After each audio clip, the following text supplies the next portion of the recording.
નમસ્કાર દર્શક મિત્રો, V9 ન્યૂઝ ધારી ચેનલમાં આપનું હાર્દિક સ્વાગત છે। વાત કરીએ સમાચારની તો મળતી માહિતી મુજબ તોયની પ્રાથમિક શાળામાં ધોરણ 1માં અભ્યાસ કરતી બાળકી શાળાના કમ્પાઉન્ડમાં કથળેલી હાલતમાં મળી।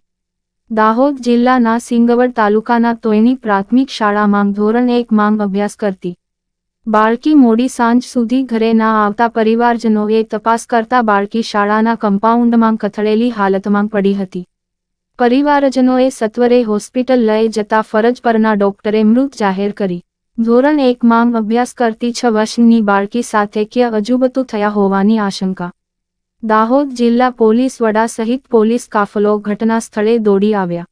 બાળકીની મોત અંગે પોલીસે આસપાસના વિસ્તારમાં પૂછપરછ અને તપાસ હાથ ધરી। રિપોર્ટર વિજય ચરપોટ સંજેલી। ગાંધીપુર પોસ્ટે હદ વિસ્તારમાં આવેલ માસી તોયની પ્રાથમિક શાળામાં ધોરણ 1માં અભ્યાસ કરતી વિદ્યાર્થીની શાળા સમય છૂટ્યા બાદ ઘરે પરત ન ફરતા વાલી વારસ દ્વારા તપાસ હાથ કરવામાં આવેલ।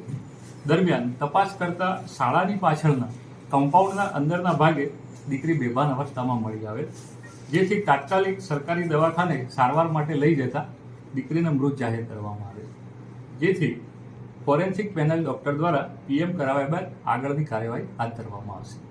હાલ પોલીસે શું દાખલ કરવામાં આવશે? હાલ પોલીસ દ્વારા અકસ્માતમાં ઈડી દાખલ કરવામાં આવી છે અને એ પ્રમાણે કાર્યવાહી હાથ ધરવામાં આવી છે। અત્યારે કયા પ્રકારની આશંકાઓ સેવાઈ રહી છે? જે અત્યારે તપાસની કાર્યવાહીમાં જેમ જેમ આગળ ડેવલપમેન્ટ થશે તે રીતે આપણને માહિતી મળતી જશે।